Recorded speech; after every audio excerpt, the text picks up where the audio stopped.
take another presentation. This is a fireside chat with Dr. Mrs. Tuma, Adama, Gento, Kamara. So she should come now. Dr. Tuma, yes. Thank you again. I was waiting for you to come out.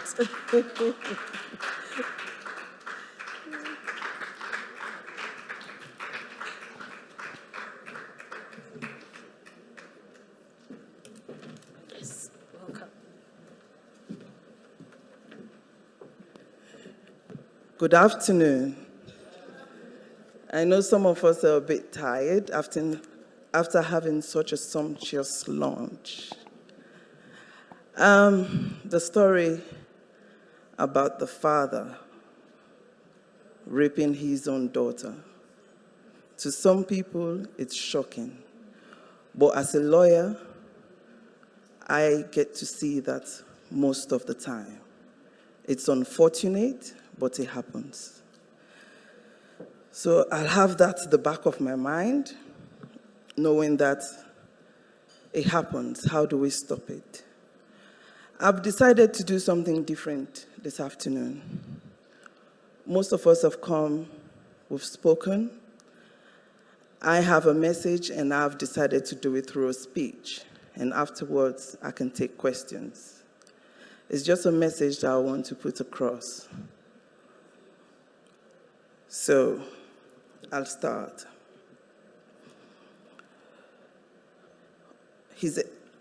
Her Excellencies here present, heads of agencies, heads of women delegations and organizations, ladies and a few gentlemen here present, distinguished women of this great African heritage.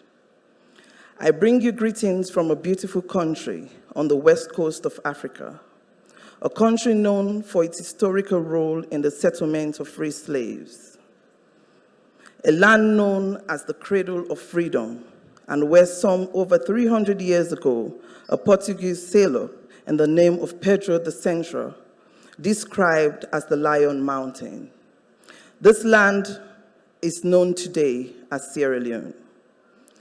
Ladies and gentlemen, as early as 1957, a young lady by the name of Elakoblo Gulama became the first female paramount chief and the first female member of parliament in Sierra Leone, in an era when politics and traditional leaders was a male-dominated affair. I feel very elated to stand on this platform, which I understand has been shared by many great African women who have played key roles in developing the continent of Africa. African women who have played key roles in developing the continent of Africa, who I further pay homage to our ancestors who can now only cheer us from the great beyond. I pay homage to ancestors who can now only cheer us as well. I pay homage to great African women who did their best to see this continent rise, from whose spirit now lives in us and translates their dreams into reality. Today, I am here to talk about the role women play as agents of peace and sustainable development. Peace, as I understand, is a state of tranquility and quiet, such as freedom from external and internal disturbances, a state of security or order within and without, in the lives of individuals and communities as provided for by law. Our recent history has proven that we are constant victims of war. Across the human race, the African woman is clothed with a unique characteristics which I think must be celebrated. So today I celebrate the Africanness of our womanhood. Frailty, thy name is woman. It's a famous proverb that is generally attributed to women in the world. This proverb is saying that women are generally weak, less tough, and compared to men. This is not the case for the African woman. When you talk about the African woman, you must keep in mind that you are dealing with an extraordinary creation, with an unusual finesse that goes beyond accepted projections. The African woman is fashionable, spiritual, family-orientated, humorous, ecstatic, sexy, and sensual. A little bit of my story will bring you to speed on this. I was born in the United Kingdom. This sounds good, right? Well, I spent most of my growing years in Sierra Leone. As every average woman family would have experienced, I had my own share of the struggles, the disappointments, and every economic and social phenomenon that befalls the people of my country. Growing up, life was relatively okay. Afterwards, your dad was the only constitutional lawyer and a very influential figure in governance. You have nothing to worry about. Suddenly, war broke out. Things changed, and my dad was thrown into prison as a political prisoner. And our lives changed. My mom, who was used to plenty, resorted to street hawking just to afford a square meal a day. Though very young, my horrors of those hard times, hunger, deprivation, and sufferings were indelibly imprinted on my psyche. I spent most of my early teenage years growing up in a war-ravaged land. At 16, I took along what was left of me, after all those experiences, back to the UK to pursue higher education. This time, I had settled in with a relative who later gave me up to the streets, saying I was a burden on their family. I really thought I had escaped the horrors of hard times. At this point, I was not only hungry, but lonely and cold. I had to work before I can afford something to eat. The rest, they say, is history. That's the story of an African woman in search of greener pastures. Today, I'm educated. I'm a mother to many, happily married and professionally accomplished. The question now is, so what? Where do we go after achieving these things? What can we really do? What can we do when about 40% of global average pregnancies are teenage pregnancies, and 50% of them end up in abortion? 38% result in births, but are not adequately catered for. What can we do? What can we do when it is clear to all in this room that women receive lower medical care than men? According to the World Bank, over 1 billion women hardly have legal protection against domestic sexual violence or economic violence. What can we do? In many countries, there's a lack of legal protection against harassment in the workplace, in schools, and in the public. I read somewhere that all national parliaments at the beginning of 2019 only have 24.3% of seats filled by women. As of June 2019, 11 heads of states were women. Despite progress in this area, over the years, women are still grossly underrepresented in government and the political process. This means that certain issues that female politicians tend to bring up are often neglected. The question again is, what can we do? Over and above the meetings, the communiques, and the advocacies, I reckon the emergence of an awakening in the hearts and minds of women everywhere on this issue. In my country, we have played key roles in achievement of the United Nations Resolution 1325 and other antecedent resolution by enacting the following laws that protect and seek the interest of women: the Devolution of Estate Act 2007, the Domestic Violence Act 2007, the Child Rights Act 2007, and currently the Gender Bill is being tabled for enactment. These laws, from all intent and purpose, have helped to protect women and girls from all forms of discrimination in inheritance right, violence of every nature, seeking the welfare of the child, and above all, when ultimately the gender bill is enacted, women shall have at least 30% representation in the public sector. This room is full of women who share my story in different contexts. I recognize that we all have different heights, different pigmentations, operate in different economic and social strata, and have differences in our choices of diets. And that's okay. But we all have one thing in common that confronts us as bonding and established African women on the continent. We are confronted with a menace that has refused to bow to the dictates of contemporary phenomenon. As we push further, like elastic, the gap is becoming wider and wider. The 2001 Global Gender Gap, published by the World Economic Forum, is a testament of this. The Global Gender Gap Index benchmarks the evolution of gender-based gaps among 4 key dimensions. 1, economic participation and opportunity. 2, educational attainment. 3, health and survival. 4, political attainment. In this report, the World Economic Forum tracks progress towards closing these gaps over time. In 2001, the Global Gender Gap Index benchmarks 156 countries, providing a tool for cross-country comparison and to prioritize the most effective policies needed to close gender gaps. Globally, the average distance completed to parity is at 68%, a step back compared to 2020. These figures are mainly driven by a decline in the performance of large countries.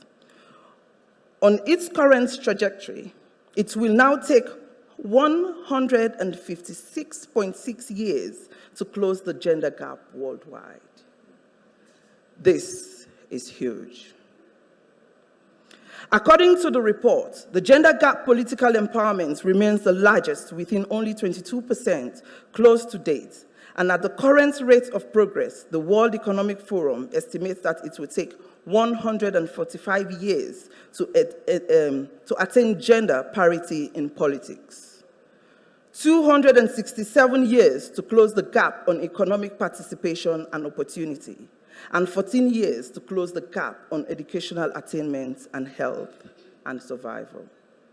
At this point, one would be wondering if I'm still within my topic of discussion. Yes, I am. Functioning as agents of peace is a result of putting adequate structures within societies for women to thrive. So don't get tired of my harangue about gender equality, because it seems to me that the heart of the matter is the matter of equality. Gender equality is the frame from which every other issue on women's empowerment should have their bearing. The status of women across societies in Africa is a reflection of unequal relationships sustained by patriarchy, built on male superiority and female inferiority, and supported by stereotype roles. The expectations of economic, social, and political predominance of men and dependency of women is rife. Distinguished women of the African heritage. So what can we say is our perceived role serving as agents of peace and sustainable development? Women are key to achieving sustainable peace and development solutions. Whether peace building, peacekeeping, or conflict and crisis response, call on the international community to invest more in the meaningful inclusion of women at all stages, from participation to prevention, protection to resolution, and recovery.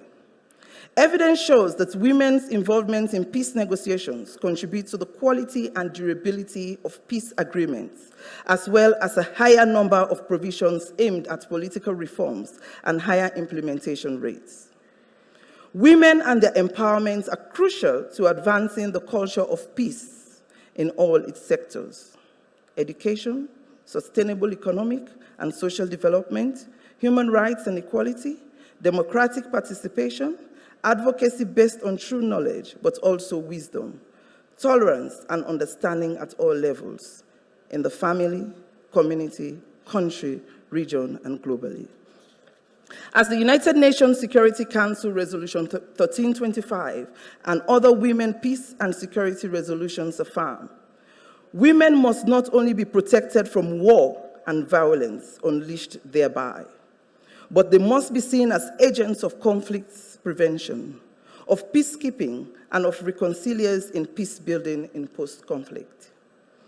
Much of the conflicts today are between states with specific reference to the Russian-Ukraine war. The consequences of the war makes it even more urgent for the international community to support women's role and agency and leadership to rein in the forces of terror and violence, in protecting themselves and the community, bringing their sons and daughters to peace table and being there to hold them to the purpose of peace, to rebuild peaceful and sustainable societies and economies. Ban Ki-moon, one-time UN Secretary General, once said, I quote, "Through education, we teach children not to hate. Through education, we raise leaders who act with wisdom and compassion. Through education, we establish a true, lasting culture of peace," unquote. And with women, mothers, grandmothers, and other family members, often being the first teachers of children, we can play a vital role of educating young people to value peace and not war. As Jane Addams said, I quote, "Peace is not merely an absence of war, it's a nurture of human life, and in time, this nurture will do away with war as a natural process," unquote. Distinguished women of the African heritage, who can be better at this than women who are natural nurturers, who are better disposed to find solutions through dialogue, who are sensitive to human needs and rights and intergenerational perspectives? Though our societies and situations have a way of misdirecting our true nature, we are natural carriers of life and peace and destiny. The role of women as agents of peace has also been affirmed in various normative instruments of the United Nations, but perhaps most importantly in the landmark Security Council Resolution 1325 on peace and security. The Security Council adopted Resolution 2122, which reaffirmed the role of women in peace and security, and again mentioning gender equality as necessary to ensure sustainable peace. In Liberia, women devised the Peace Hut mechanism, in which local women leaders mediate and resolve local and domestic conflicts before they escalate into violence. In the Peace Huts, now numbering 17 in rural Liberia, women leaders are also referring survivors to services, liaising with local police through a mobile phone hotline, and engaging in local peace-building efforts. In South Sudan, international women organizations have supported in select communities women empowerment centers where sexual and gender-based violence prevention activities and referrals take place. In Liberia, Timor-Leste, Uganda, and Haiti, women are supported by local organizations to build referral services and network for survivors, such as reproductive health care, access to justice, livelihood support, and psychological counseling. Even within international fora, we sometimes still face the attitude that women's priorities are a secondary concern in peace and security, the so-called hard issues.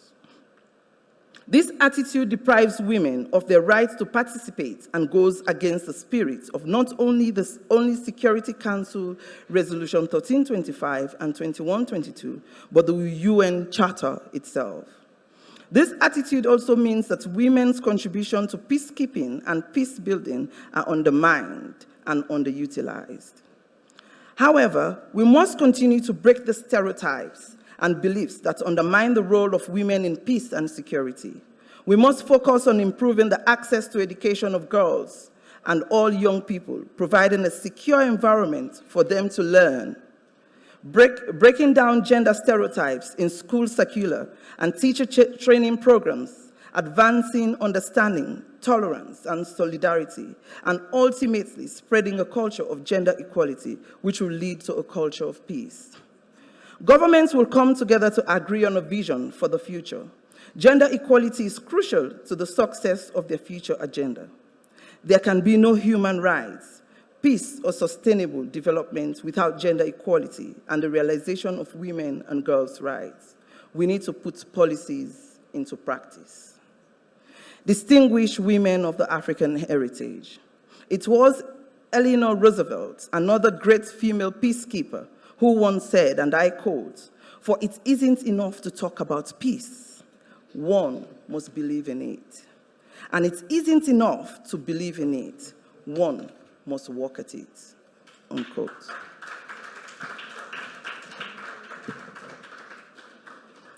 There is no question that one must both believe in and work at the nexus between gender equality and women's empowerment and peace. And that all of us gathered here will take our talk and advocacy beyond this hall to make sure women's value and contributions to peace are integrated in peace strategy processes and outcomes. We must all work to increase investments in building the capacity of women's organizations and local civil society networks working in conflict and post-conflict settings, in line with Security Council Resolution 2122. There is no question that a culture of peace requires the participation of women, especially young women. So I ask women and youth of the world to unite to make sure that half of humanity is liberated from violence and discrimination, has the power of decision-making in all spheres, and has the economic muscle to nurture a culture of peace and roll back the tides of conflict. I also ask the international community and the culture of peace constituency to continue to play its leading role in fostering an international environment which recognizes and promotes women and girls' rights by engaging women as well as men, girls as well as boys, in our quest for peaceful and non-violent societies. So, from Freetown to Nairobi, from Kigali to Johannesburg, our journey from survival to dignity and empowerment demands that we all should come together to tackle these issues first at the community level, then at national, regional, and global level. I thank you all for your attention.